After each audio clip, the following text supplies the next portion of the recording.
Sai Ram. We'll start with Omkaram and Sai Gayatri. Om.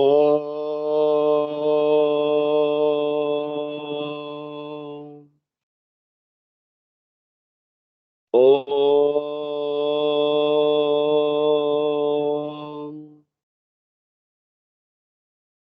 Om.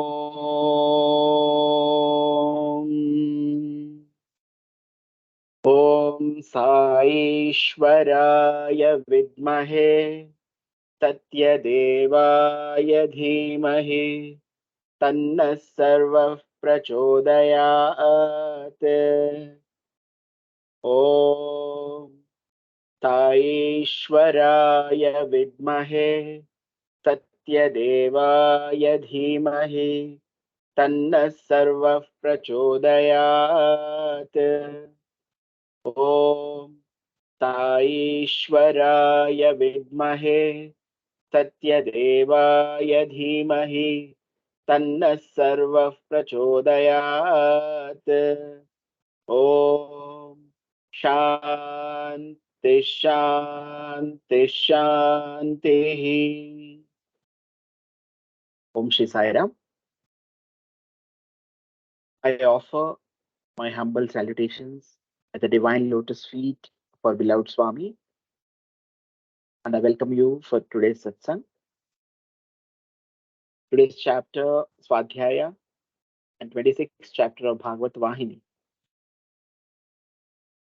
Before we get into the story of today's chapter, let's have a recap of previous two chapters.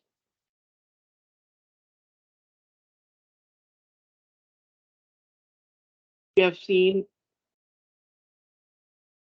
that Parikshith and Vyasa, both of them were completely engrossed.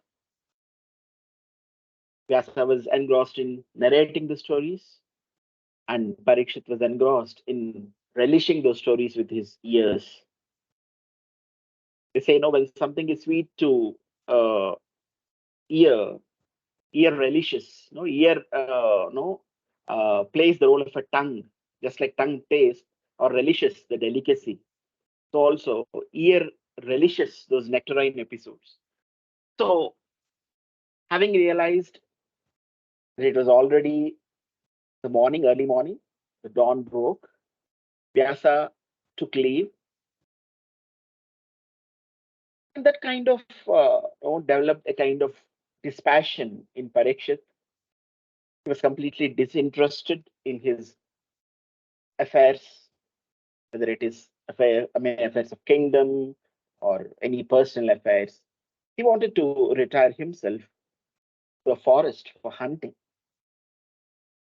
That's when he even reduces the number of people in the retinue who would accompany him to the forest.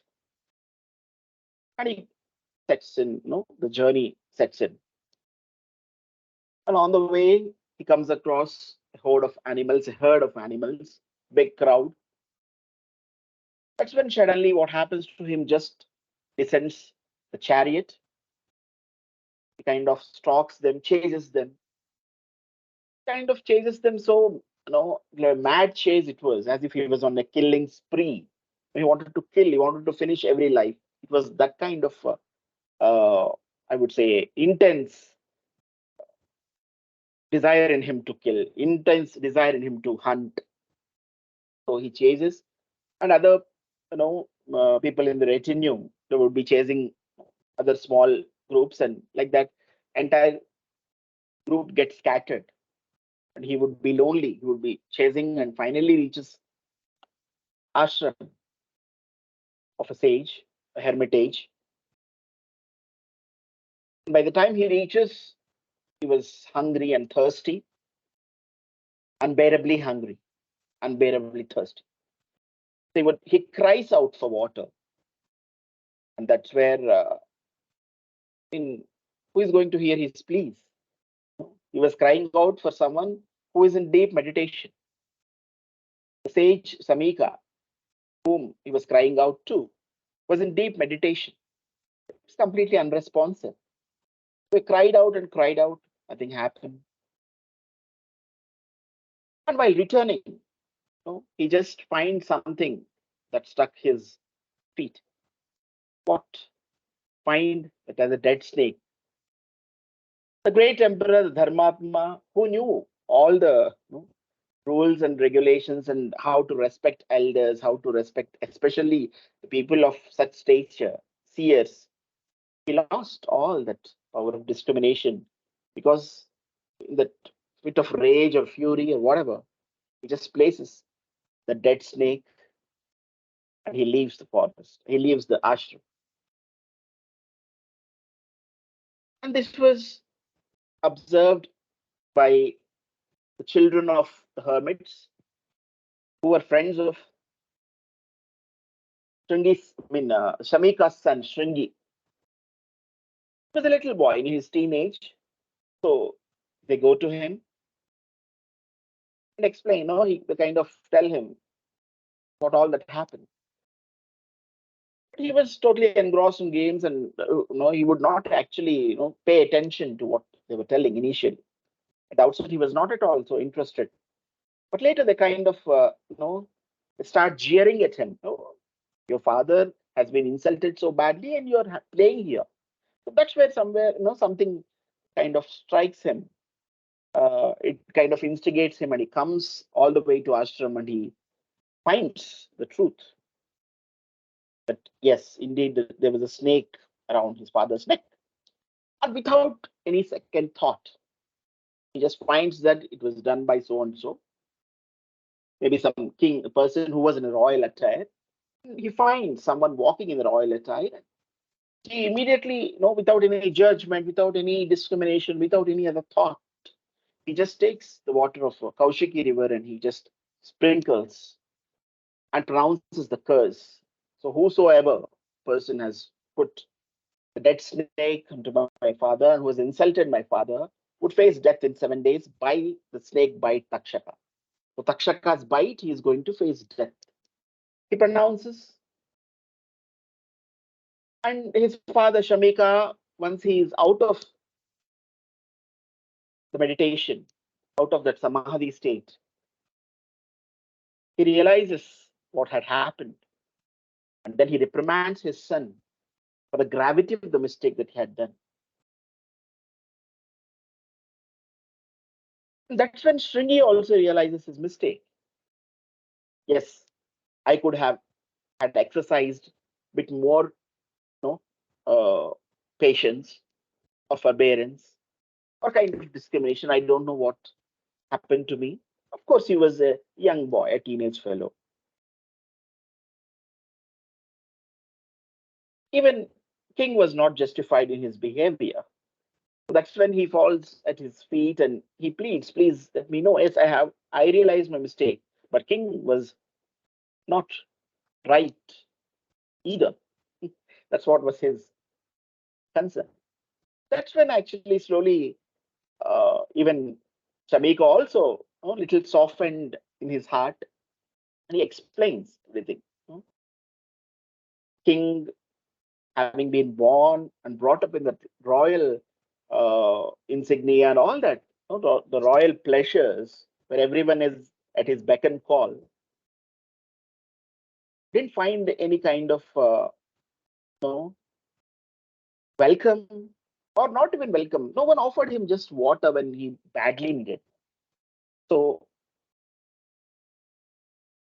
isn't not a part of a kind of can't we ignore? I mean, it is the kind of mistake he has done. Is he has some dead snake? It's not going to harm in me in any way. So why should you react for such a trivial thing, trivial mistake? Why should you react in such a way? And immediately he summons all the inmates of the ashram, all other sages, his disciples, everyone. So everyone have, and he said, I'm praying for the soul of Parikshith for his uh, spiritual evolution. So all of you join me so that something can be done by God. Whether God would intervene and save King from this curse, from this terrible curse. And we know that these kind of seers or sages have all the ability to amend, to make some changes. Something we're going to face on bad karma, yes, all these evolved souls can do because they have risen to the level of divinity. So they have all those powers. But they would not exercise it as and when they want, as and when someone asks them. So here an old monk even requests Samika, you are a personality of a great stature. We know how spiritually enlightened and evolved you are, and you have all the power to make amends, to intervene. So why don't you do that? He kind of requests, and having known that it would be a kind of transgression of a rule, he would try again. Actually, he had already, through his yoga drishti, through his divya drishti, he's already seen that whatever that is happening is a divine ordinance. And if anyone tries to intervene, it would be more a detriment. It would not be an advantage to anyone. It would be more a kind of, no, we are intervening in the progress of the soul. So he had, but once again, as the old monk requested, he went into the meditation again and went into the Divya Drishti, the trance again, to find out whether still anything can be done. And even once again, he gets an acknowledgement that nothing can be done. It's God's will. Yes, they have power to doing kind of amendments or so, but when they come to know, because they can see the progress of the soul, a soul is going to reach such a higher stage. So why should I now intervene something and kind of impede the progress?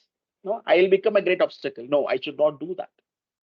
Even no, last time we have even I think I have taken example of Mahaperiyava also, when a couple approached him with their special child to treat him.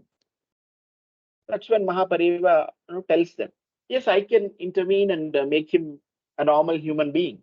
But if I if I do so, what I'm going to do? I mean, I'm going to impede his spiritual growth. I'm going to impede his spiritual evolution. So you want his progress, or you want just be happy yourselves? So it's up to you. It is your happiness or his progress, his spiritual progress. So they kind of thought, yeah, I think his progress is important than our happiness, to sacrifice that happiness, and they accept and the couple leave happily. And that's when it says, just do whatever the duties are doing to a yogi rather than to your son. Have that feeling, have that attitude that you're serving a yogi. Because someone who is a special child, he is not having any kind of raga or dvesha. No, he's not having hatred or he's not having attachment. And one who doesn't have these qualities automatically a yogi. So think that you're serving a yogi and do your duties as parents.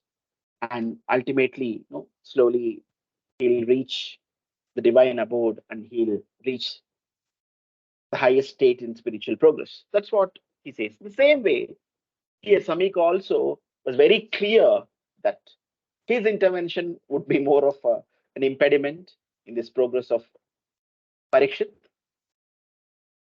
and he refused to intervene. And he just, as his dharma, he thought he should inform the king about it.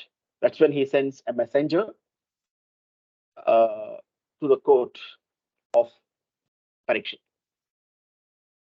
And Parikshit, who had already, reached the palace, was not feeling something great, and he was himself was a kind of perplexed with his own behavior.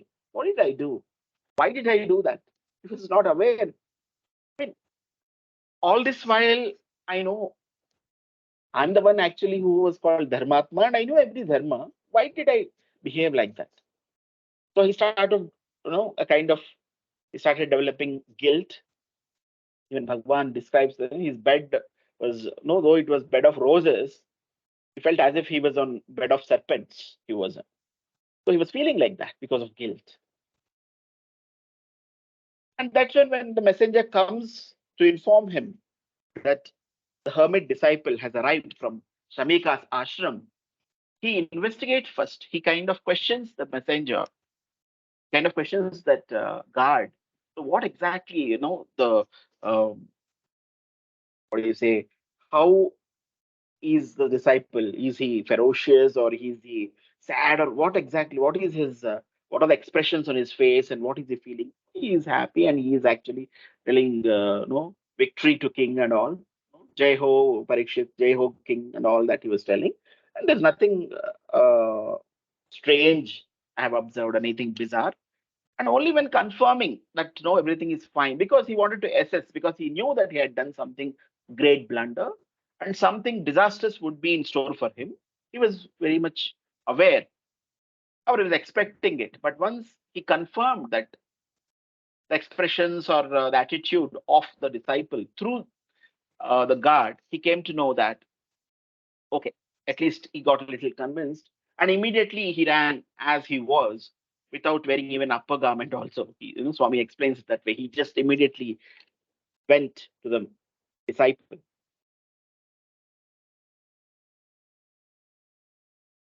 And he reached the disciple and he offered him the royal seat. And then please convey what exactly, what's the uh, what did what is the actual reason you're sent by State Samika to me. So that's when he describes anything that is a kind of nemesis is going to befall on my kingdom. Anything happening to my anything is going to happen, anything harmful is going to happen to my hermits, or like that he questions. And this disciple says that no, nothing, no harm is going to befall upon your people or hermits. If anything is to happen, it will happen to you only. So something bad is something is only to you, not to others. So that itself kind of pacifies. He's so happy now. I mean, Parikshit, who was little perturbed, he was not perturbed for himself actually. He was perturbed more for his subjects. He was perturbed for his hermits and all other things in his kingdom. Because I have, for my mistake, others should not suffer. He's okay. He's okay even to give up his life. That was his attitude. But he was totally perturbed because of my mistake, if something may happen to my subjects, something may happen to my people. What it is. So that's why he was worried. But once he confirmed that nothing is going to happen to them, now he is so happy. Let it happen. I don't care whatever happens to me. That was his attitude. No, as Swami says, no, always that a joy or sigh, we have those acronyms. Joy, Jesus first, others next, and yourself last. And even sigh also. Sigh first, all others next, I last.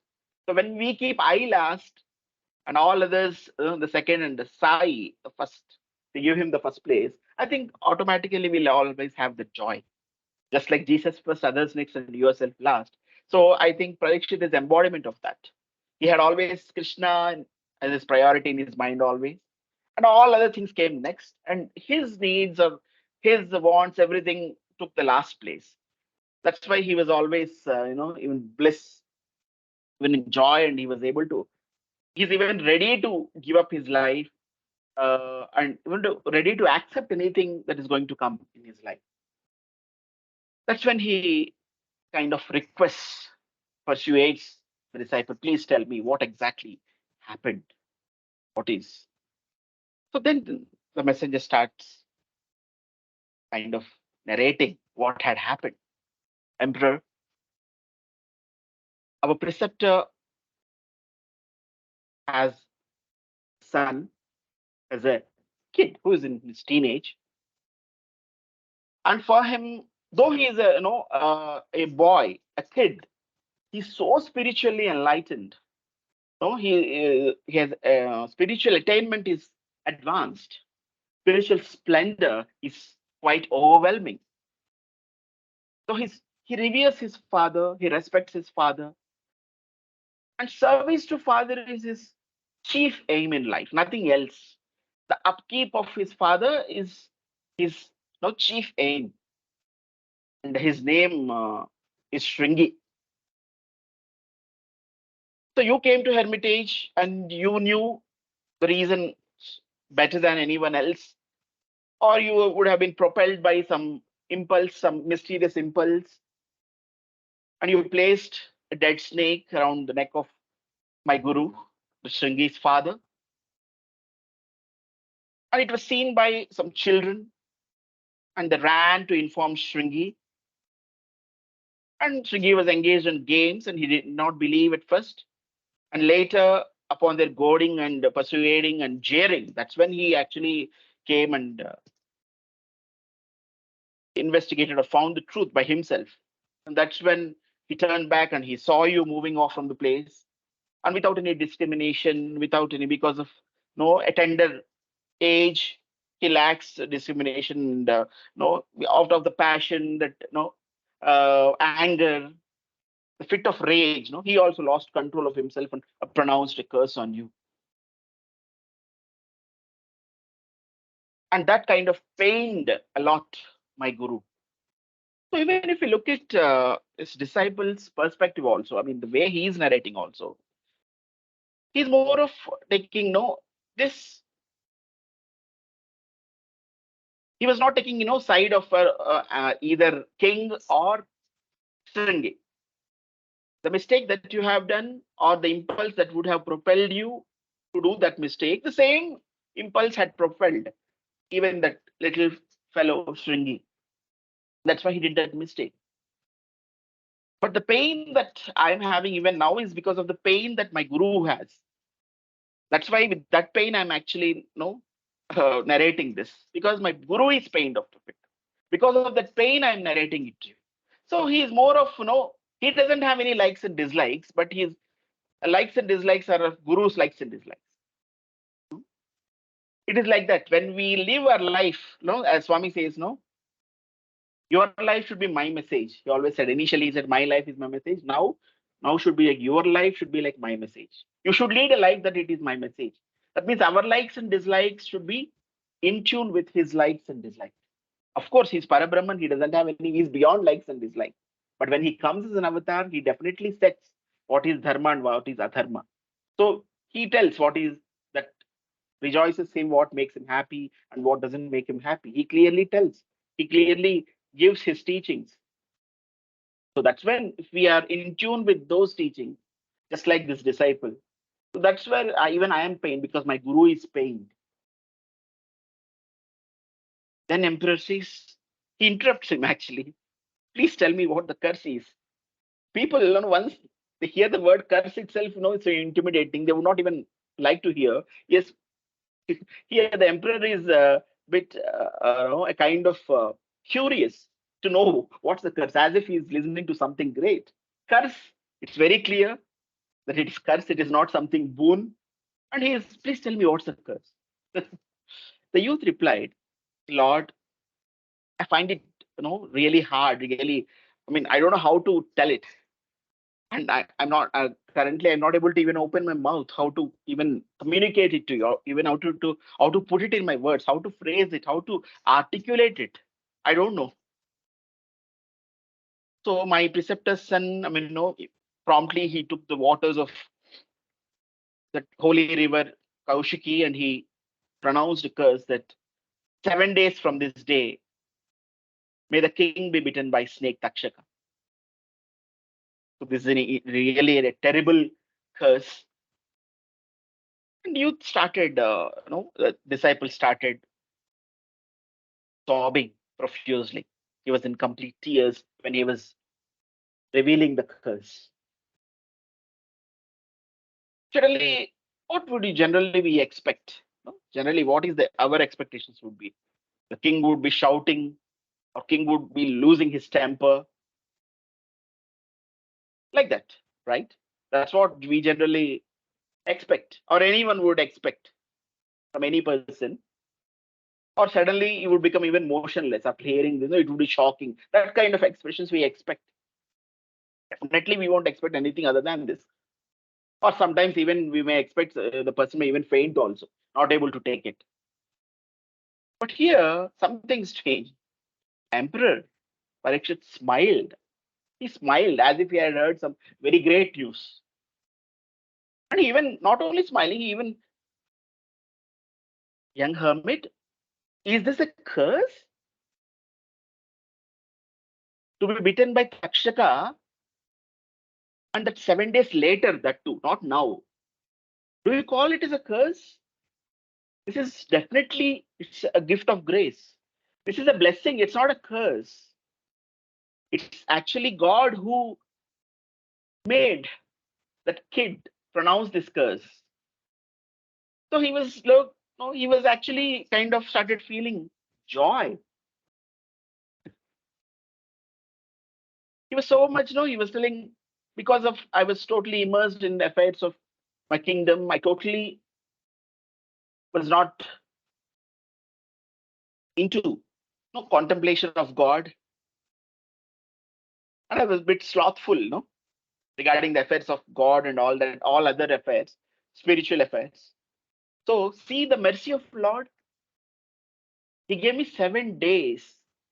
He could have even pronounced a curse that immediately Takshaka would have come. I mean, Takshaka would have immediately bit me. But that didn't happen. He gave me 7 days. What is the 7 days? Such a grace. He has given me 7 days to contemplate upon him. What a grace it is. And he was like, no, Swami says, love my uncertainty. Forgetting love, if the uncertainty, brings us joy, definitely we'll love that uncertainty. But if it is going to bring us something difficulty or something which is a disastrous to our life, definitely we are not going to love that uncertainty, right? But here, this person, he knows that the most disaster that can happen in anyone's life, he got it. And he is accepting it as the greatest blessing. Now, it is not so easy that, no, to love uncertainty. Yes, definitely, as we say, if it is something, if something happens that is favorable to us, or which we are expecting, or which is makes us so happy, yeah, that kind of uncertainty we always welcome. We always rejoice. We love it. Here, this person is celebrating. No, something disastrous is going to happen in life, that too in 7 days, and he is rejoicing it. He's celebrating it. Even Bhagwan, even tells there, he's in inexplicable joy, because he said, from this very second I'll dedicate. So I don't have any other now. So the moment he comes to know that the curse, he is just in a trice he realized the truth. In a trice, yes, now that is my duty. He just immediately realized that these 7 days are meant for God alone, nothing else. I have 7 days, and in fact, I was always telling in my earlier satsangs also, what is the significance of these 7 days? Only Parikshith has got 7 days? No, all of us have got only 7 days. If in whoever we are, we have only 7 days in life, whether to take birth in this world or to depart from this world. Because we are so and so, because I may be running a company, or because I may be, working as a great, as a CEO of a company, or whatever, I will not be allotted a particular day or eighth day for my departure, or special day would not be created.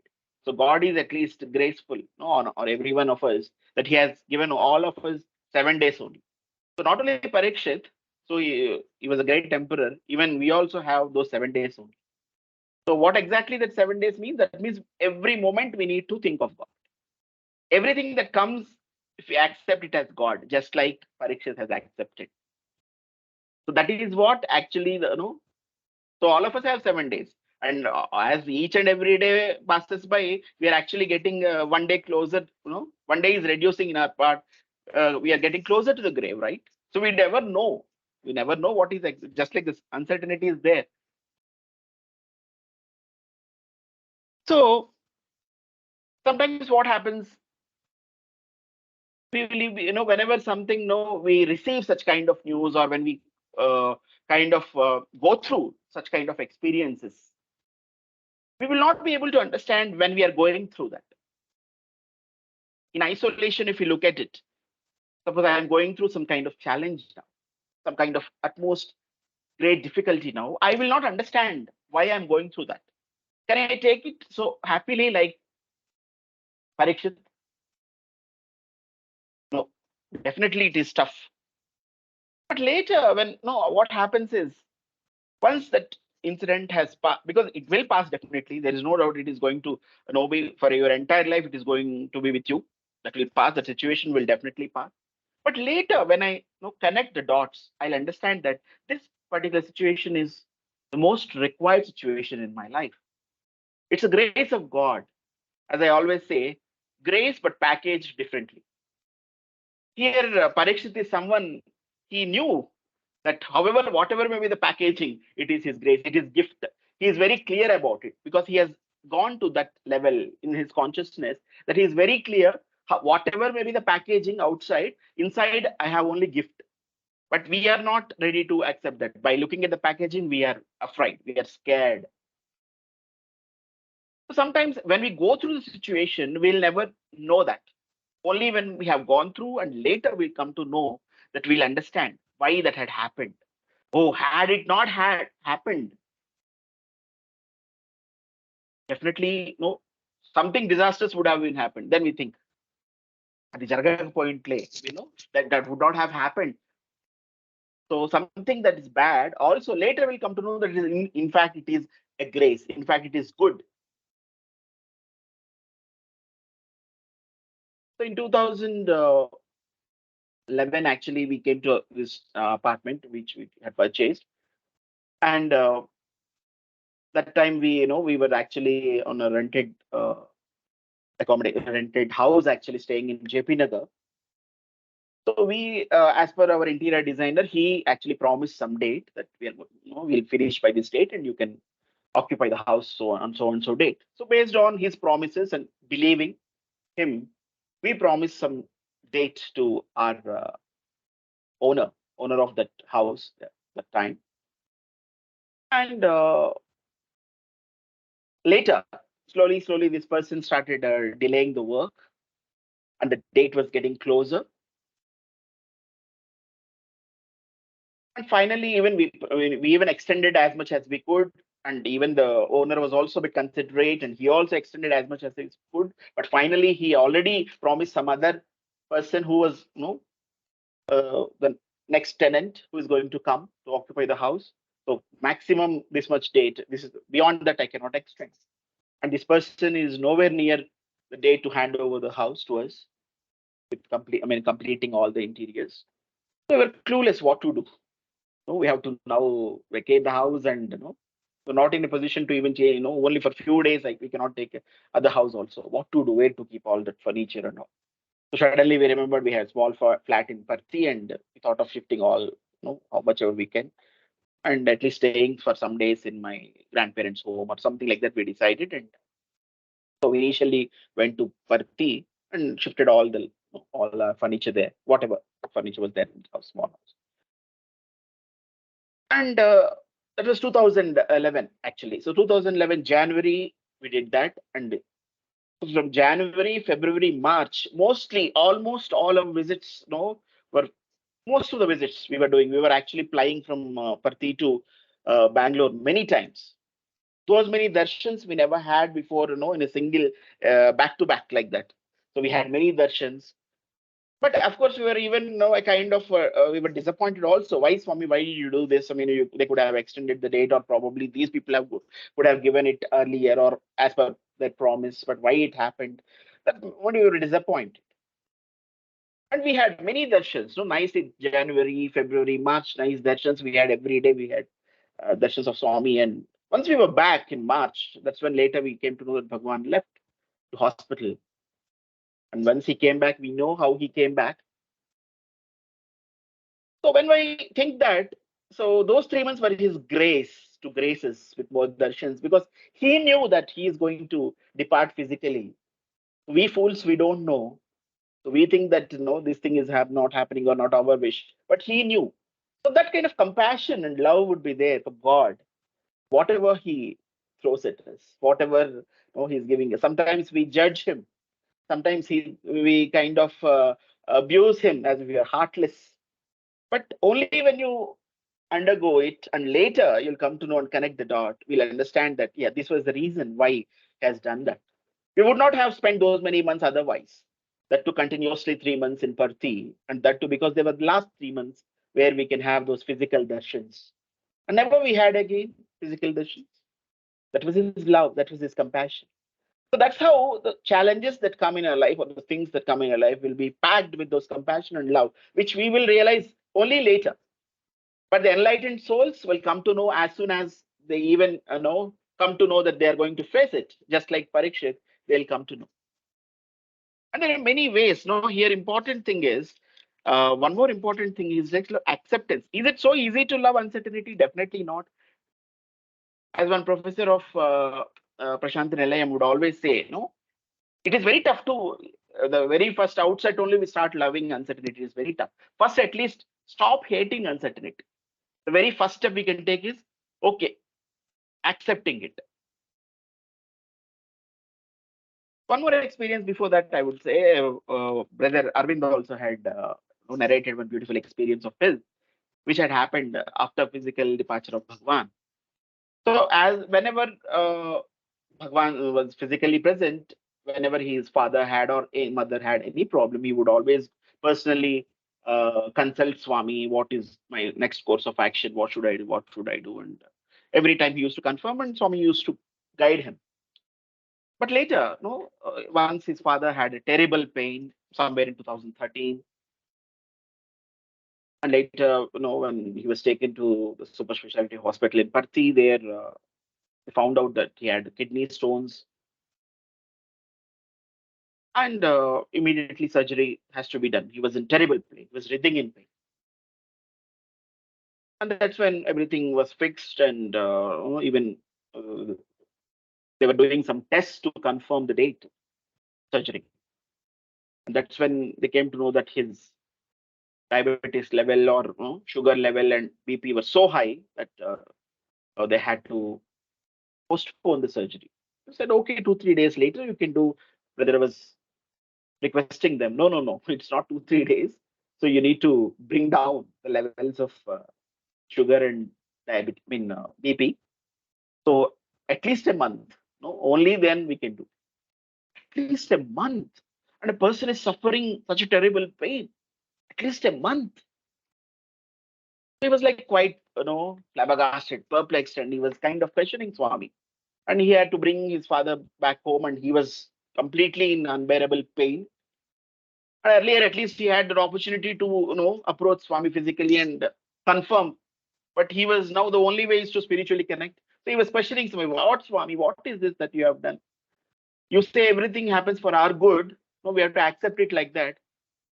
Here, how can I accept this? The person is in terrible pain, and definitely they would have relieved him from that pain by doing surgery. And because of the sugar and BP, all that went for a toss. Now he has to suffer from this pain for almost a month. So how can this be a grace? How can I accept it as a grace? It cannot be accepted as a grace. It's very tough for me to even comprehend it as a grace.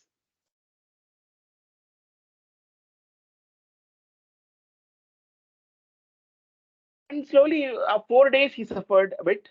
So fifth day he started changing. He was not suffering that much. And little more he found progress that 25 days later, almost he all the suffering has gone. He was not having pain at all. And he didn't even realize that, or he didn't even find that any stone coming out also. That was also not seen. So they went and showed, and now the reports were fine. And they were happy. Okay, now at least the surgery they would do. And one specialist has seen, there are no stones in the kidney. Now surgery is no longer required. And suddenly his father said, "Oh, well, good that I had that BP and sugar that time. Oh, otherwise they would have cut my body. I would have suffered more." Just like an answer to his question, whatever the question brother had that time, it was answered by Swami through his father.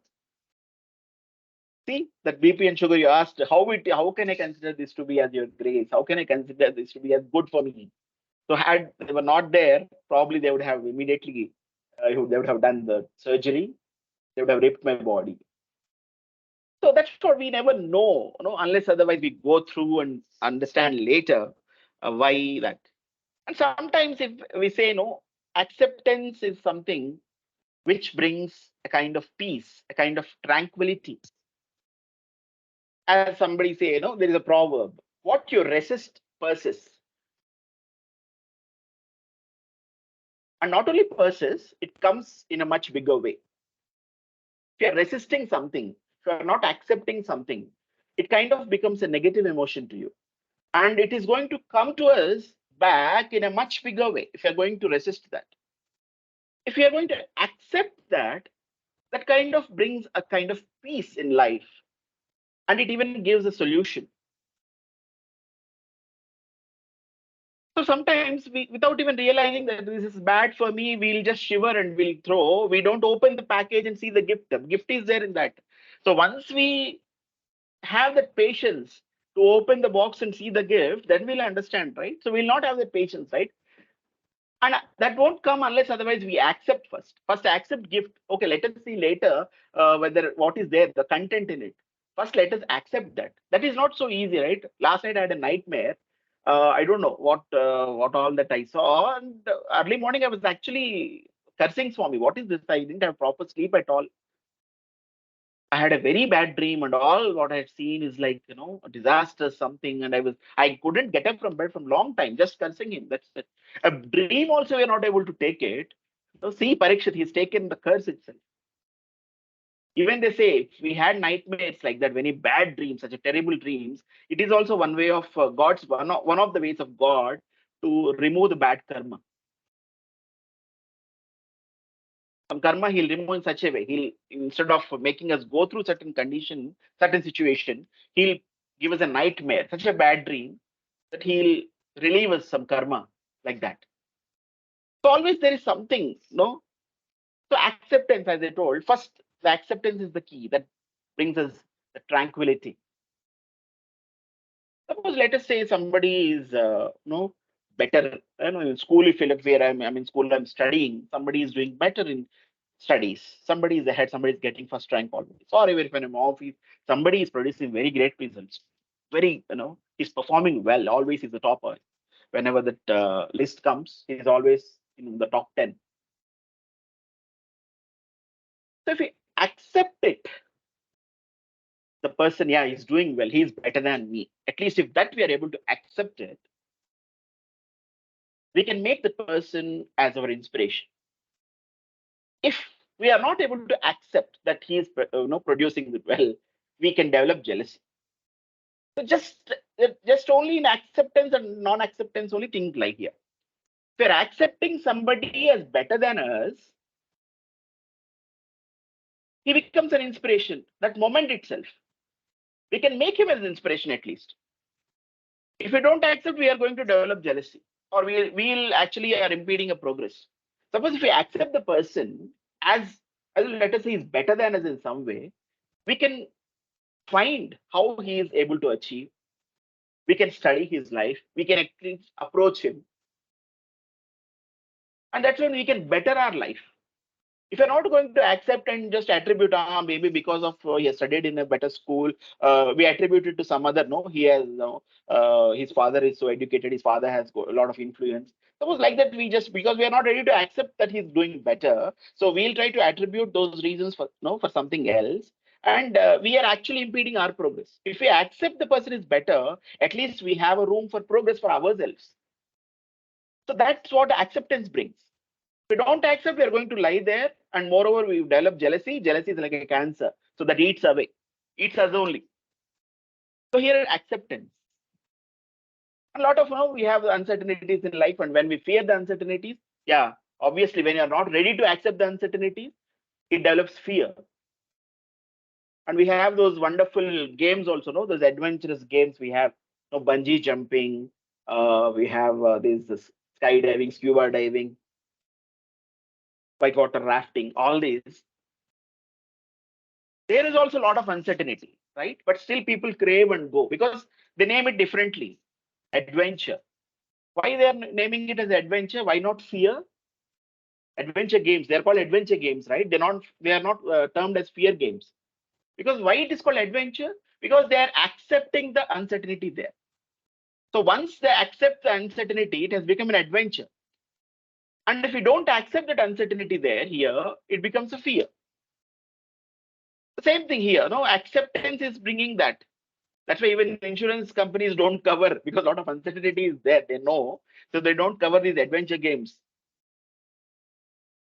If you're hurt in some normal sports and games, they're okay. But in adventure games like this, they will list number of so and so adventure games. These are not covered. So they know that there's a lot of uncertainty. But people still go for that. People still go because they are accepting that uncertainty. They're welcoming that uncertainty. That's where there is adventure, the concept of adventure. So like that, if you're going to accept something, even someone has hurt us, we're going to accept that. We don't accept that it's a hatred. We develop hatred towards person. We accept that, then slowly we'll see and analyze and see. Probably we may even forgive the person.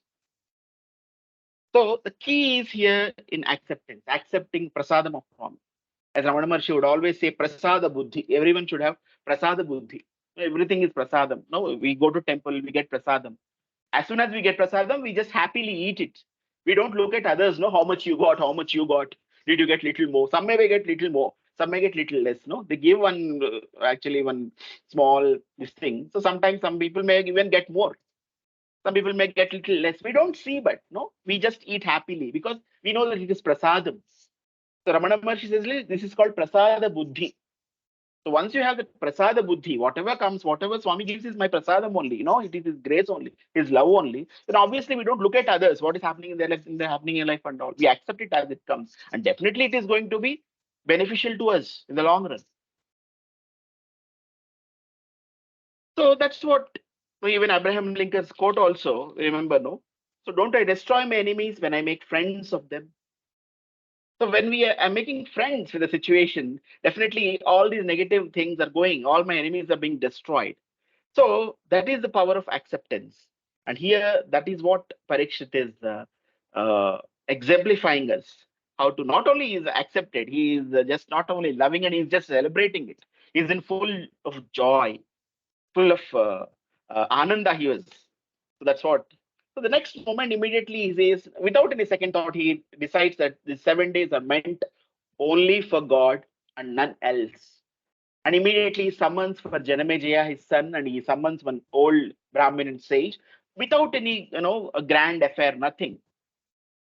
He just coronates him. The coronation is done as a low-key affair. No, coronation is something which is the grandest affair. And he made it such a low-key affair. No one even knew it. Only Parikshith and that old Brahmin and Janamejaya knew that. The moment he just placed that kiritam, what do you call, on the head of Janamejaya, the moment he even relinquished that, they even thought that he is an emperor. That moment itself. So he decided, now, yeah, it is done. That's it, in low-key affair. Same thing if you remember that Mahaprasthanam episode of our Pandavas, how they left. As soon as they came to know that Krishna had departed from this world, they immediately, in no time, I think Parikshit is a step ahead only. Even that, at least they took some time to, for some preparations. But he didn't take even that much time. He made it very, very low-key affair. Why? Look at. And what was the state of mind then and what was the state of mind of Parikshit now? Remember, if you remember that episode, Bhagwan describes that Parikshit was actually trying and he was actually requesting his grandfathers to stay more. I'm little young, very young to take up on this entire burden on me. You're, kind of, his tone was little that you're kind of merciless people. That was his tone that time. But now the same Parikshit is doing this. So see the kind of spiritual maturity has gained over a period of time. That's what actually we and also have to look at. Out of ignorance, yeah, many times we don't understand things, we curse things and we don't. But when some evolution happens, some rise of consciousness happens, spiritual maturity comes in us, and we grow to that level that just like Parikshit today, he's able to see, and he's he did the same thing.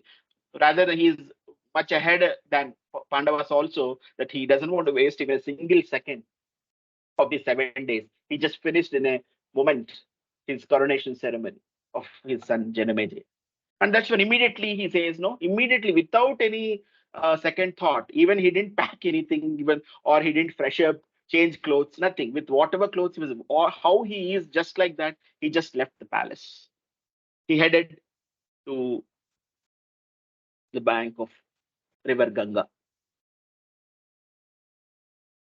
Anytime, Satyajit brother always used to say, I always have two suitcases. So one suitcase anyway, I'll be using the clothes. Other suitcase because when Swami wants me to leave immediately. So I should not waste even that second also to stay back and to pack my clothes. I'll not have time. So always some second suitcase is always ready. So it's something like this now we are looking. When God calls, He doesn't give us that much time immediately. Are we given to time to pack up, to pack our luggage when call comes? Call comes from Yama. Does he give time for us? Okay, please, Yama, please wait. I have a lot of luggage. So, how many cages are going to allow? Are we going to ask that? He is not going to give any time for us to pack us up. He comes uninvited and he takes us. That's it.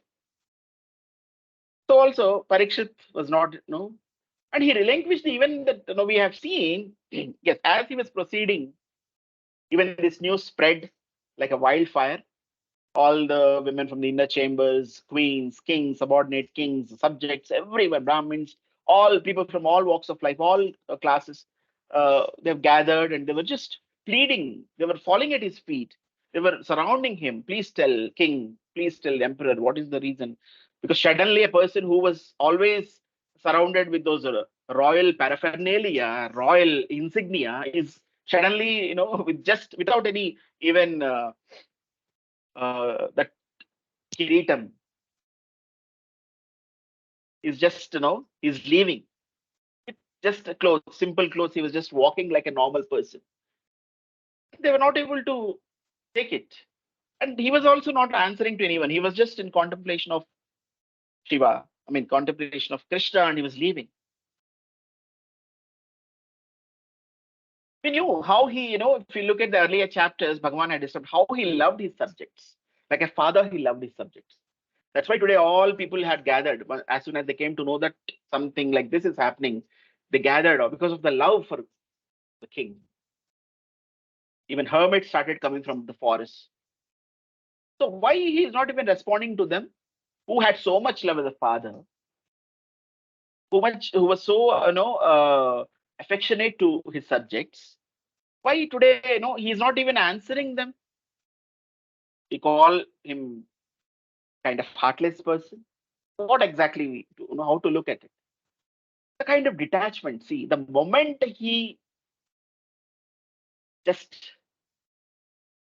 made his son king, Janamejaya king. That moment itself, he got detached with everything. He's no longer king. He is not even identifying himself as a king. If someone even is addressing as a king or emperor also, he was not even responding. Because the moment itself he did, yeah, he decided that now my only goal is Krishna. My only goal is God. That's it. Everything has, in a moment, he just detached. That is the detachment these great souls have. The great uh, devotees have. The kind of anything, whatever they do, whether they are earning something or whether they're doing something good also, they'll not be attached to anything. That's kind of detached they are. Once I was watching the film of Bhakta Potana. He was a great devotee of Rama, and he was the one who translated entire Bhagavatam into Telugu. And Rama instructs him in a dream, in a vision, to translate. It is not an easy task, no? It's quite an uphill task, and he was into agriculture. We know how tedious agriculture is, how much time we need to spend. A lot of uncertainties again in that field. In spite of all that, even some poets even praise. Some kind of they as a praise, as a kind of admiration. Potana, they say, when did you get time for translating this Bhagavatam so beautifully? No, you are an agriculturist. You were always on the fields, and how much hard work you should do. And when did you get time, man? That's what they, as an admiration, they question Potana. And he never paraded his work. Not only that, when king wanted this Bhagavatam to be dedicated to him, he very respectfully refused that it was not for you, meant for Rama. So it is his property. So I don't have any no right to even to dedicate you. That because this is not my work, this is his work. So when he was asked to leave his home, he happily left. His little daughter, even out of her innocence, she asked, "Dad, what is going to happen with Bhagavatam?" She's okay with other things gone, but Bhagavatam, because she knew with how much devotion he wrote it, how many nights he didn't sleep. Only she knew. So she asked, "What about Bhagavatam? They're going to." The Bhagavatam is Rama's property. It is not my property. He will take care. If it is his property, he has to take care. Who am I to take? And he just leaves happily. So that's the detachment. Even to something which is divine, they have all these great devotees. If we look at Tyagaraja, Annamaya, and all in their kirtans, they never mentioned. Today we patent even small little thing. Comes out of our brain. No, this is my brain child. This idea is mine. No one should imitate it. So they kind of no one should copy it. We patent it. They never patented their work. They never even addressed. They give. No, this is my work. People had to research to find what is which are Annamaya Kirtans, which are other Kirtans, which are Tyagaraja Kirtans, because they had to find some or the other way, some signatures they found. Like there's a name called Venkata, there's an expression Venkata that comes, and that's where they founded these all things come under the Annamacharya Kirtans. He never named, just wrote, this is what written by Annamaya. No. Thousands of Kirtans he wrote, 32,000 they say. And most of them have been burnt by those days by so-called jealous people. Only few were left. And for some centuries together, they say they were locked up in Tirumala temple. That's what they say. Some centuries didn't know that there was someone called Annamaya. 2-3 centuries in between. They didn't know. Because he never whatever even Tyagaraja, he never, only Tyagaraja Nuta, whenever that kind of expression comes in the Kirtans, that's when they came to know that these are Tyagaraja Kirtans. Only the researchers have done, historians, and they have done that. They have actually divided. Otherwise, they never had any kind of attachment to their work. They knew that whatever that they had produced was the divine that produced. So that's why they had the detachment. Even here, if you look at Parikshith also, the kind of detachment he's showcasing, all this while, love that was shown to you was love of Krishna through me. The moment, no, now I am not the king. So he lost that, this thing. So he know he will take care. That's why with that reason, he just immediately, now Krishna will take care of you through Janamejaya. He'll shower you love through Janamejaya. So the moment, my focus is now only to think about myself now. I need to become a little more selfish now. Right? So what is that? Is the kind of detachment. We have to look at even the good things also, we attach ourselves with. Even attaching ourselves to good things or divine things is also an attachment. Whatever it may be, good bhajan or I sing, or even to my singing capability, whether I sing bhajans also, even getting attached to that also is attachment only. So that is also we should otherwise, because we are very much if someone don't kind of acknowledges our work or anything, what given, we immediately kind of feel bad, or we kind of feel discouraged, or he hasn't observed my work or something. See, that itself is an attachment. If someone is not doing means, Swami is actually showering some grace that don't develop attachment to that. We need to thank Swami if someone hasn't acknowledged me. So it doesn't matter. Ultimately, I'm doing it for you. You will definitely acknowledge. Because of his acknowledgements, only till today, Tyagaraja's Kirtans are being sung, Annamaya's Kirtans are being sung. They never paraded, they never posted their work in Facebook or YouTube or Instagram. They never did all that. But till after centuries together, their life means what? Who is acknowledging their work? The one who has written is acknowledging their work. Rama, who has written Bhagavatam through Potana, he is acknowledging that. Today, why people read? Why all those slokas who were translated by Potana? So Potana just gave it to his son, put it in a box and keep it safe. That much only he said. He didn't even tell others and all. No. Only his great grandson or grandson times they came to know that it was the box was getting little dilapidated. and the book is little get worn out, and that's when they change the form into something else, and that's when actually Bhagavatam came into Telugu Bhagavatam came into light. Otherwise, till then, after 2-3 generations, no one even knew that such a magnificent work was done by a farmer. That was the detachment to work, and that is the same detachment now we look at Parikshith also. So Parikshith was heading towards, and there were a lot of rumors also. It's every time when certain things, there are good things and bad things that follow us, not always good things. So even there were rumors also.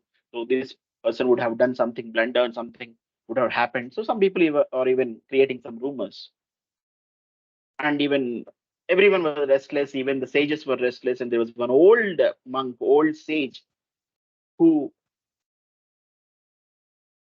approaches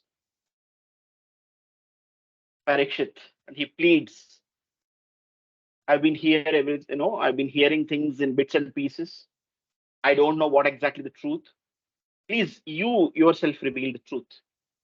Unless you reveal the truth, we'll not be able to know. Everything is a rumor now. Please.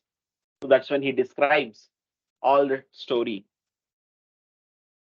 all that what happened, the ashram of Shamika, what happened in the ashram of Shamika, and after that, how the curse was pronounced by Shringi, and how he has got 7 days to live now. So all the story. Now they come to know the real truth about his life, real truth behind this kind of detachment, abrupt detachment. And that's when everywhere you can see the entire Swami nicely describes that the banks of Ganga, the sands of Ganga were full of people, full of hermits, and everyone in the kingdom were there on the banks of Ganga. Or somewhere there Namasmarana going on, somewhere the Vedic chants were going on, praises going on, somewhere even abuses and Shri were going on. Like that, it was full of, so everyone was so concerned, and everyone were praying for the king, so that his curse can be amended. Somewhere they were praying the Almighty. That's because of the love. No, that's what they say. When you come into the world, you cry and everyone laughs. But when you leave the world, when you depart from this world, you should be in a blissful state, and the entire world should cry. That is happening now. So that shows what kind of life you had led. So I think here, this is the state of Parikshit now. So Parikshit is in blissful state. He is not at all perturbed. And he's only focused now on Krishna, full of Krishna. His heart is full of Krishna, mind is full of Krishna, every cell is full of Krishna. And all others are crying now. So that is the life. And in the next chapter, the next week, we'll see what happens later and who comes. What is the solution? Or how does he spend these 7 days? What is going to happen? We know that, but the entry of that such a great person is something a wonderful episode to describe. So with this, I close today's chapter, and whatever the insights I could gather from this episode, I presented. So now I think we can have wonderful discussions on various insights, even the same insights, the uncertainty, and even one more thing which I read, I was recently listening to regarding uncertainty was, acceptance, how to positively associate with ourselves with challenges in life. Regarding that concept, Mahatraya, one video was speaker, the great speaker, T.T. Rangarajan sir. Now he is famous as Mahatraya. So he was actually telling us how to positively associate ourselves with something challenging situation or something which is difficulty in our life. So he says some nice analogy he gives. See, if you deposit something, if it comes late also, no, the interest accumulates or something. Even if it comes late also, it's okay because it's going to accumulate high and it comes. But if you borrow something, we should see that we should repay it as soon as possible. We should not wait. Okay, let us repay more because we need to repay much more than high. It will accumulate. It also accumulates, right? If we have borrowed and so we should see that we should finish it off that loan as soon as possible. So also you think that if something bad is happening or something challenging is happening, something very tedious or tough is happening in your life, think that bad karma is going on, that you are repaying that loan that you have taken, that have been borrowed from the world, and it is finishing you off. And something positive, yeah, it will come one day, it is getting accumulated, the interest is getting accumulated. It will come in a much bigger way. So I don't have any, let it come later. God knows it. He wants to give me it in a, high returns to me. The kind of returns, much more higher. It can beat inflation, no problem. Those returns are higher. So if you look at that, every time we are facing any kind of bad karma situation, we think, oh, this is the loan I have taken, I'm repaying it. That's it. Oh, let me finish it off this. As soon as this is all finishing. This is all finishing. So whatever may be, it is. So that's how we have positively associate ourselves, just like making friends with those kind of situations. Obviously, we kind of not only build tranquility, definitely, we'll have a lot of clarity in life also, and we'll be able to take better decisions in life. Just as once we accept things, that's when things become clear. At least we'll have little tolerance or little patience to even open the box. No, at least, okay, let me accept the delivery guy has come and let me accept the gift. Only looking at the packaging, let me not send it away. Let me at least accept. And at least after some time, we can open the box and see. Definitely there'll be a gift. So this is one great thing which I've heard recently. So with this, I close my today's talk. And let us now have a wonderful discussion with many aspects or many insights that we've gained, or anything which probably I haven't discussed, any new insight from the listener's point of view. I'm eager to listen. Sairam. Thank you all.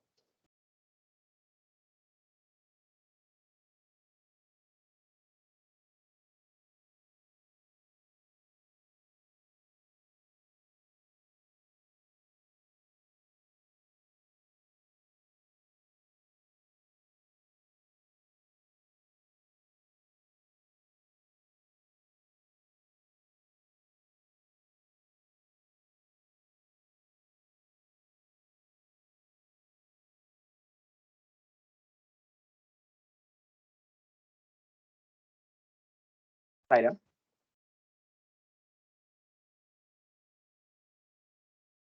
I think everyone has become Shamika here. Yes, Suman. Just thinking the same.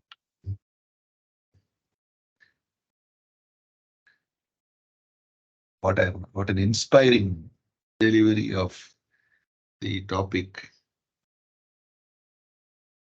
They say envy is bad, but I'm extremely envious of you, Suman. The, the depth at which you go, the way you analyze, the simplicity with which you render, you are engrossed, man. So engrossed that you've taken us to a very different world. I felt as if I'm just watching the entire thing happening. Parikshith leaving the place, people going behind him, the rumors, his detachment. Wow. So give us some time to even do a mananam before we can even react. It's not that we are Movie. stoned or stunned. It is that we are so engrossed. I can't say more. Beautiful. Yeah, Sridhar. Beautiful. Mm. The way you describe is beautiful, Sridhar. So let me set the ball rolling, okay? Mm. Yeah. Am I audible? See, I have just Yes, sir. one question and one add-on. Now, the Yeah. question, as usual, it's such a beautiful Suman. I mean, after the beautiful, it's like, we are watching a movie of Parikshit. You have described the Parikshit number of times. But each time, we get a Mm. beautiful insight. Each time, we get a revelation. And as Sridhar sir was saying, we are just, come out of a beautiful movie. Okay. Now, let me come to the question. See, you mentioned something about 7 days. You remember that each Yes. of us has got 7 days of life. Can you elaborate a little bit why that word seven, signifies? I was a little not able to catch that seven figure. Why, you also mentioned that each of us has got 7 days. Why not 10 days? Why not 8 days? Why that word seven? Yeah. Can you just a bit elaborate on that? Yeah. I mean, meaning is like we have Monday to no Sunday. We have Oh, seven oh, days. Oh, Monday to Monday. Okay. Monday. Okay. Yeah. Got it. 7 days. Yeah. So even to Okay. come into this world, we should come in one of these days. Even to leave also, we should leave one of these days. So we have only 7 days. Beautiful. Yeah, I got it. Now I'll come to the add-on which I thought, this, you see, you talked about this prasada buddhi of Ravana Maharshi, you see, prasada buddhi, I'm reminded of another incident of Swami. I don't know, you must have, all of us must have, others also must have seen it. You see, Swami once visited Chennai. Okay. And so, in Chennai, there are so many devotees sitting. One of the devotees, he asked Swami, tell me, Swami, what is Sharanagati? Okay. Now, Okay. Swami, you see, in his usual style, he said, you tell me what you have understood by Sharanagati. He asked the devotee the same question back, you see. And, the devotee was a bit taken back. He thought for a moment, and then, he told Swami, my elders and what I have read about Sharanagati means offering everything to you, Swami. Everything to you is Sharanagati, is my understanding of Sharanagati. Then Swami immediately replied, Ledu, Ledu. God does not want anything from you. All that you need to do is to surrender to me, is that at every point of time, you surrender to me. That means you keep point of time. This is We lost your exactly. voice. Call it. So we lost you. Are you able to hear me now? Yeah. Yeah. Now it's Yeah. So Swami replied, all that you need to do is to surrender to me. To surrender is that at every point of time, you have to constantly remind yourself, whatever is happening is good for me. Yeah. Then you are totally surrendered to me. That is Sharanagati. There is. Yes. I found that there's a big difference between the English word surrender and Sharanagati. This is a very, very interesting thing. We always think it is surrender. Surrender is actually like, giving up as a last resort. I surrender. Oh, so I couldn't do anything. Oh, so I totally surrender.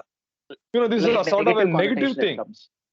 Yes. Whereas Sharanagati, it shows strength. It shows humility. It shows wisdom of a brave person. First resort of a brave person. This is positive. Just now you mentioned about positive action, and this, I think, Swami's explanation of Sharanagati, I thought, is very relevant in this. This is just an add-on to you. And beautiful evening. Thank you so much, Suman. It was wonderful. Yeah, I just set the ball rolling. Now Sridhar will have a lot of things to ask now. No, That's I what don't even have Swami it. said, the full-time devotee. I don't have anything to ask, but it is just each one of those gems ebb out of my mind. You made a phenomenal comparison. This is something they take away for me. Just like the Pandavas coronated Parikshith and just left after the death of Krishna, so too Parikshith coronated his son and instantly left, totally detached. To bring this comparison itself is a very phenomenal observation, I felt. I thought I must acknowledge that. It's beautiful. Thank you.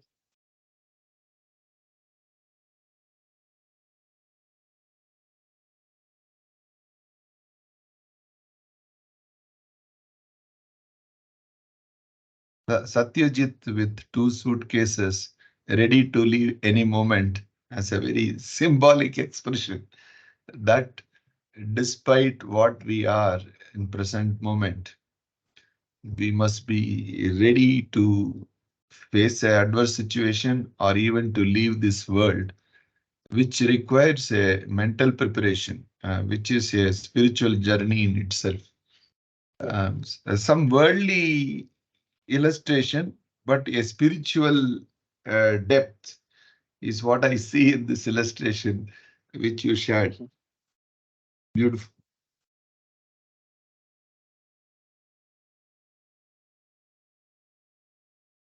And the summarization of this Prasada Buddhi, the gems thrown out by Amar sir, that you also made a comment when you can, somebody you quoted, when you can make friends, why like destroy the enemy? Yeah, it's a very profound thing. Often we exert ourselves, lose our energy in our identity and ego to prove a point.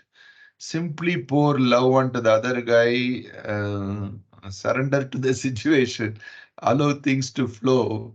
Often you actually empty the other person of his negativity with your pure love. More often than not, confrontations are a wasteful exercise. And this ability to let go and accept, about acceptance, so much you have said today. I'm still thinking, so beautiful. Thank you. Thank you.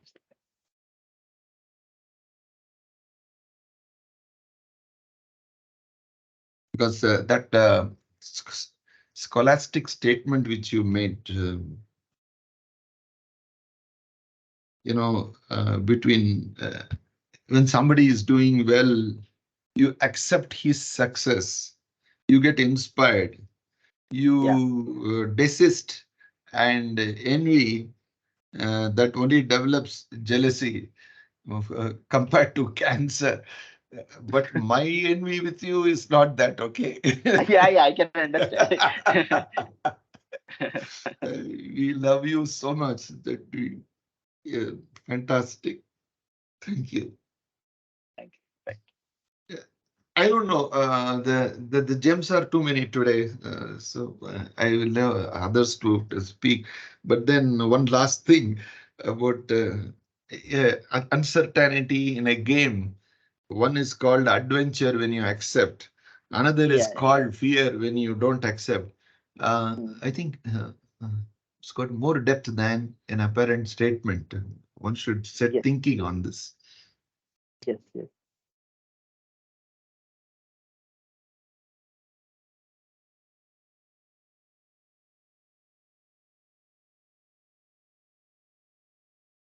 Most of the time, if we don't accept, that's what it becomes a negative emotion, and it actually creates agitation in us. True. Acceptance brings peace. If you resist, it will persist, Yeah. and also it becomes very big, and Big. Yes. actually drowns you in your misery. Hmm. Hmm.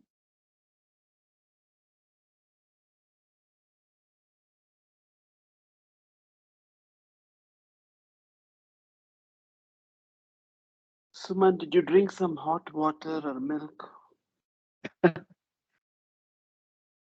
Why, sir? Some rest for your throat. Mm.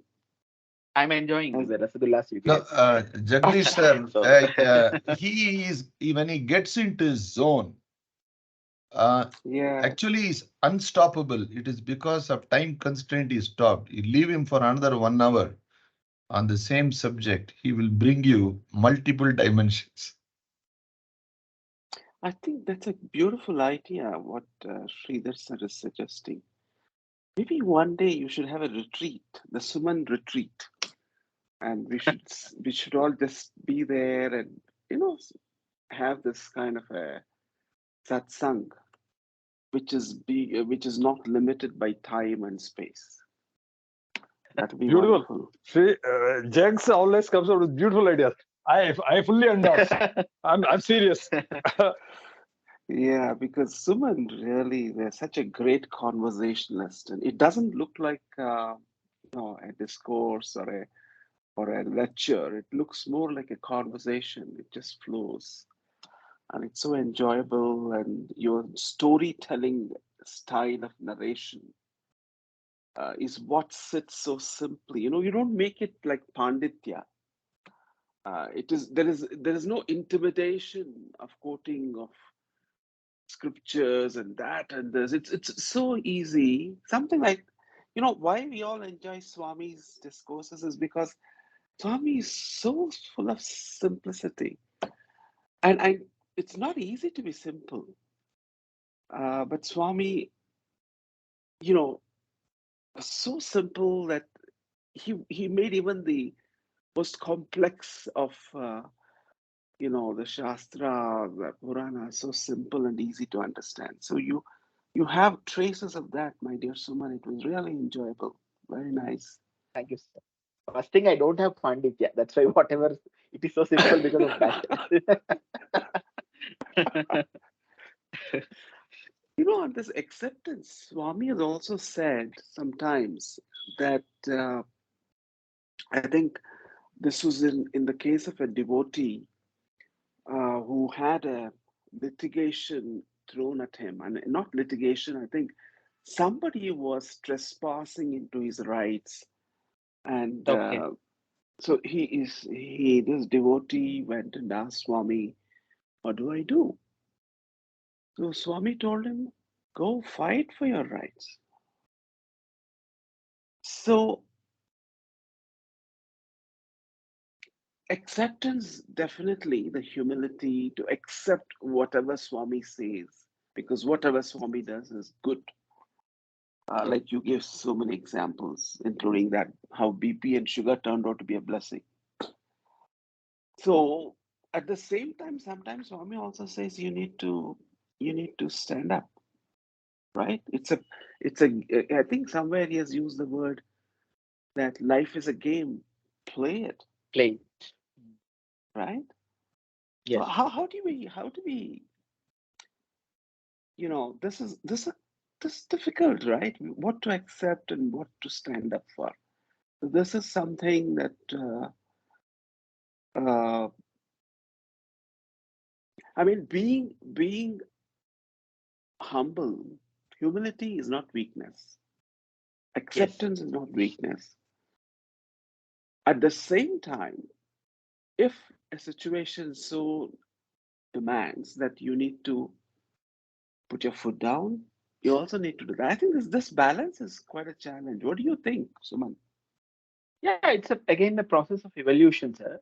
I would say rather than getting inspiration from any external sources, I think Yeah. if we are in silence and we seek his, if we want him to intervene, that's when actually I think things get clear. So I think in silence, definitely, without looking for anything answer from outside, and if we ourselves get into some silence zone and try to seek it earnestly, definitely, we'll get direction. There's no doubt about it.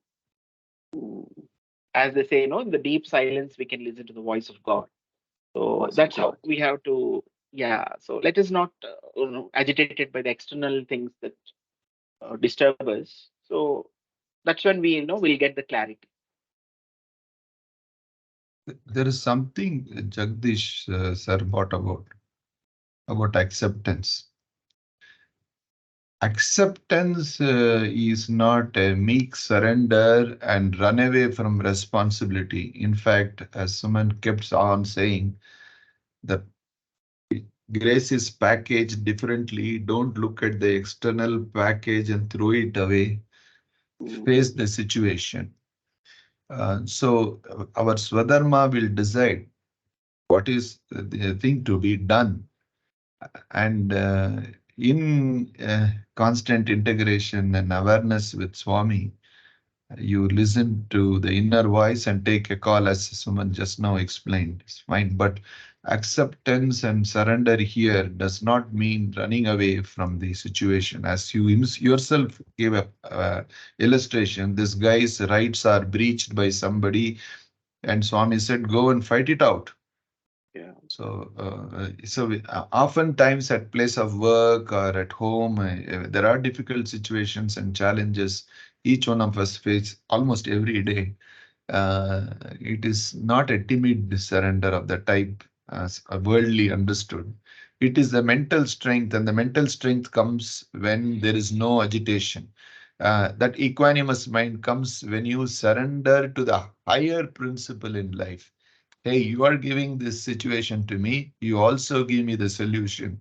Let me face it. So I don't run away from the situations. Squarely, I face the situation, come what may, even if it means a defeat, as Suman was explaining during his talk. That there is a purpose behind that. It washes away the previous prarabdhas, or the bank balance of negativity is being eliminated. So we have to take it in a very larger perspective. Sainam. True, true. Thank you. And Suman, the Shringi, is it got anything to do with the Shringeri and Shringa Rishi? I think so. I Or mean, you Shringagiri, think, it is Shringagiri, they say. ah, Shringeri's name is Shringagiri. So the Shringagiri name is the of the original Yeah. name. yeah. yeah. So name of a hill has come out of his name only, Shringi. And I also saw there is a temple dedicated to Shringa Rishi in Kulu, Himachal Pradesh. Oh, oh, I believe the locals believe that he's the presiding deity and the protector, oh, and they nice. go for prayers. So that as you were talking, I was just curious. I just did, Mr. Google threw up these points. Okay.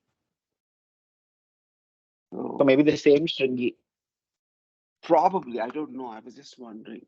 I mean, there's a lot of. It's true that he's written and talked about a lot. I think even the Buddhists seem to be quoting him, Okay. and they seem to be respecting and those kind of things. So very nice. Thank you very much.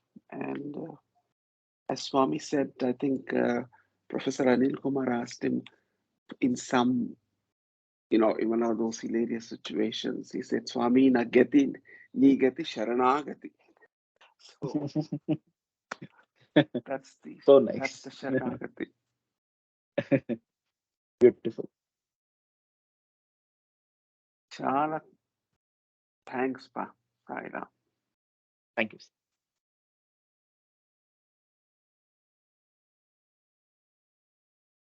Any more thoughts, inputs, questions, add-ons?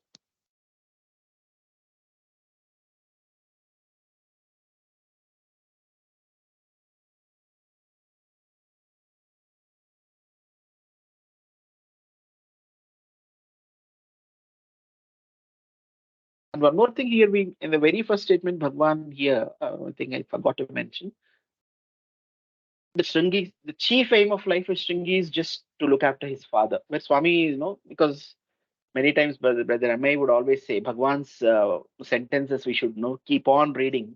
It's just like a zip file. No, it keeps on coming. A lot of information keeps coming. Same sentence we may read again, some other insight may come.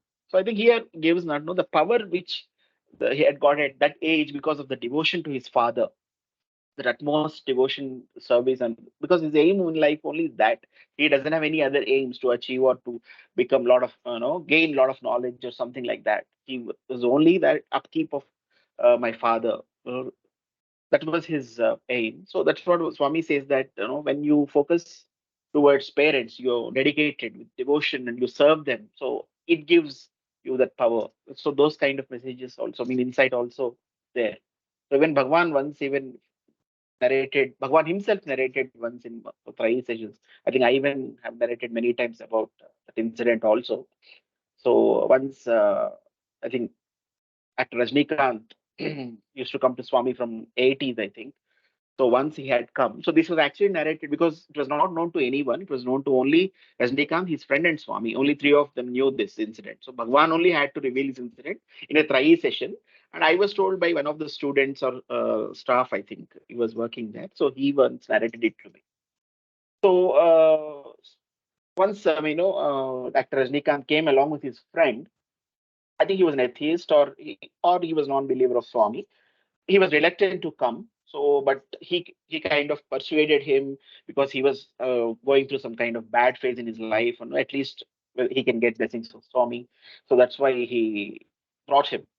Out of a lot of persuasion, he came, and Bhagwan called both of them for interview. And normally we know Bhagwan calls devotees to interviews. They would gather at the veranda and they would be sent into the interview room. And Bhagwan finishes the darshan and then he comes at last and he bolts the door. That's how generally interviews take place. So that day, only both of them were called. Generally, Swami calls group also. So, but no other people were called. Only those two were called. And so by the time when Swami entered, Rajnikant was sitting down and he was crying. And this friend of Rajnikant was sitting on Swami's throne, which was there. So Bhagwan, like natural smile and said, "Why you're so sad, Rajni? Why you are crying? Don't cry. Just get me chair from the inner chamber." So there was the inner interview room. So from there, Swami asked him to bring a chair. So he brought a chair. So Swami was sitting in a chair, normal chair, and his throne was still occupied by his friend. So he was like, uh, begging Swami's pardon. Swami, please forgive me for the mistake I've done, for the grave mistake I've done. I brought this friend who was reluctant to come to you. Still, I brought him because at least, because he was going through some bad phase in his life and at least some blessings will be there. But this is a great mistake I've done. I shouldn't have done this. See, this person is sitting on your throne. And he said, don't worry, what I can see, you cannot see. So this person has served his mother, especially bedridden mother, with lot of love, with lot of earnestness, without even complaining even a single day. He had to do every other thing for his mother. She couldn't do anything on her own, and he has taken care of his mother to that level. So doesn't he qualify? Even that qualification is enough, no? That is enough for him to uh, sit on my throne. So that's the power he had, because he is qualified now, because he's done so much great service to his mother. He's qualified now. So you can understand, with this kind of experience, that how much Swami, where he places, he doesn't tell big things to do. No, just take care of your parents, serve your parents with love and devotion. So that's what, again, attitude is important, not just because it's my duty to take care or some as a burden to take care, nothing like that. As devotion and as something, again, as his grace or an opportunity to take care. Where he places us is something I think he can only tell, just like we are qualified to sit on his throne, which is that means he is equal to me. That's what Bhagavan says. I think in this very first sentence also Bhagavan mentioning that his chief aim of life is to only take care of his father, upkeep of his renown. He is not able to bear any little insult to his father. So I think we also gain those kind of tranquility or powers and grace when we do such kind of acts in our life.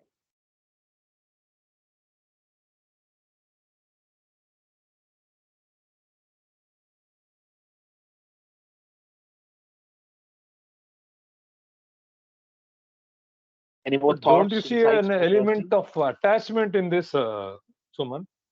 Don't you see an attachment of the son to the father, a sort of, which is also a little bit of a negative thing to happen? Okay, that means Yeah, he but could not. as his duty, he is attached, definitely. But he's still a young boy only, no? He's evolving stage. No, but this English language is very funny. Sometimes you call it commitment, sometimes you call it attachment. The attachment, what we understand in spiritual parlance, is very different from this English word. It is not attachment, it is a total identification with the cause and concern of his parent. If that is attachment, his Swadharma demands that attachment. Yes.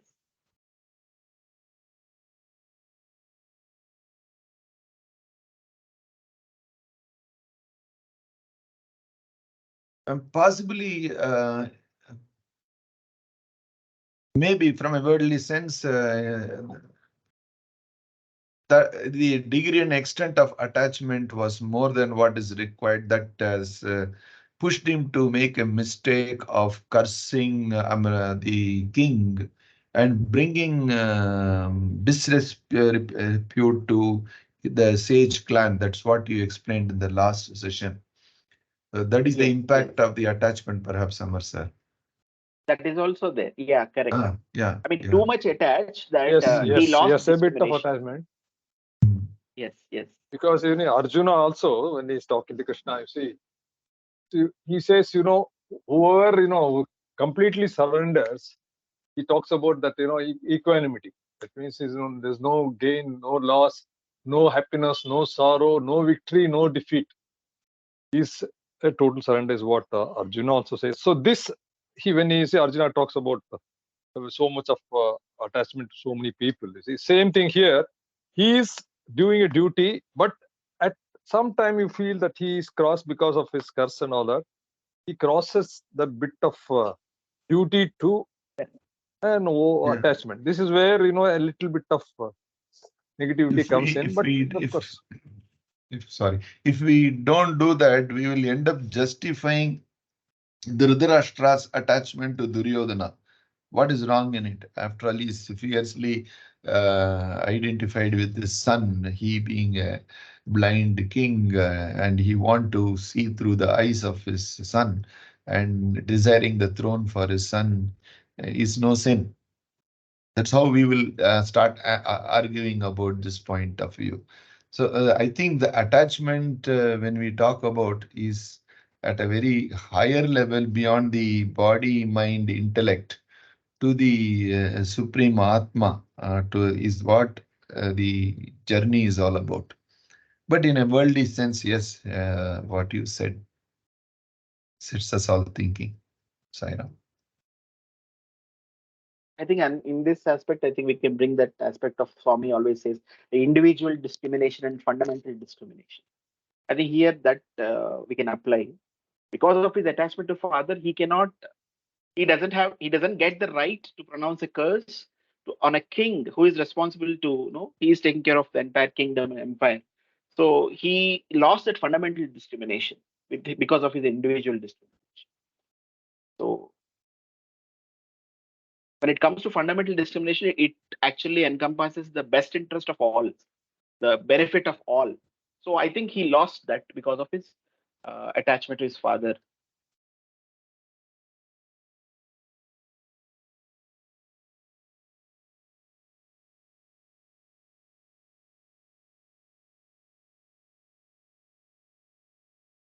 great, Just great, like great. Thanks. Dhritarashtra's example also. Yeah. Beautiful. Dhritarashtra also lost the fundamentals. I think we are sincerely blessed by Swami to have had this evening with you.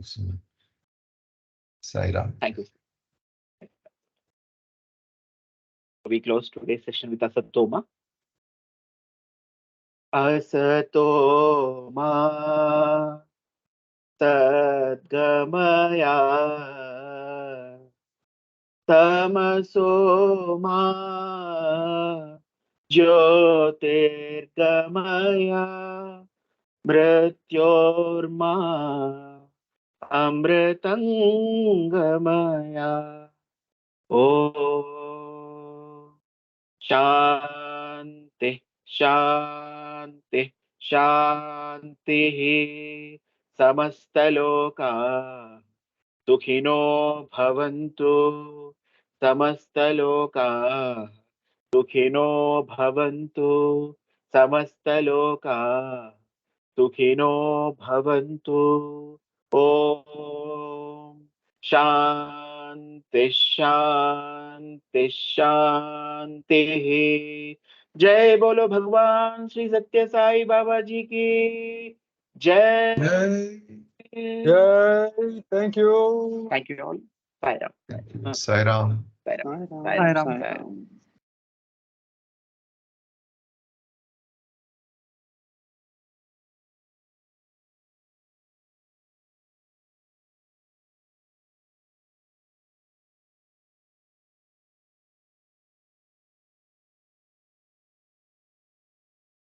Right.